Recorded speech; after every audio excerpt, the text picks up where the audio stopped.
అందుకే శివుడికి ఒక విచిత్రమైన నామం ఉంది, స్థాణుహు అని. స్థాణుహు అంటే కదలనివాడు అని చెప్పకూడదు.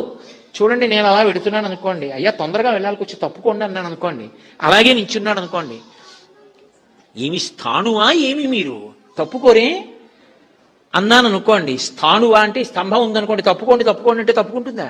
స్థాణువు అది జరగదు, స్పందించదు. స్థాణువు అంటే ఇక కదలని దాన్ని స్థాణువు అంటారు. పరమశివుడికి స్థాణువు అని పేరు. ఆయన కదలడు అని చెప్తే జడమైపోతాడు. కదలని వాడు కాడు, కదలడానికి చోటు లేనివాడు. ఆయన అంతా నిండిపోతే ఇంకా ఆయన ఎక్కడ కదులుతాడు?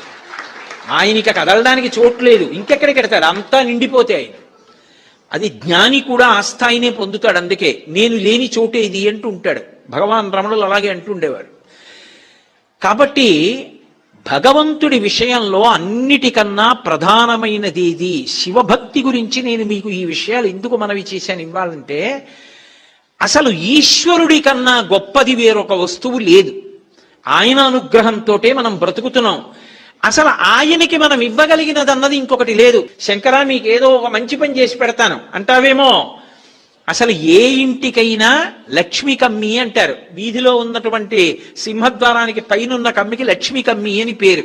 తోరణం దానికే కడతారు.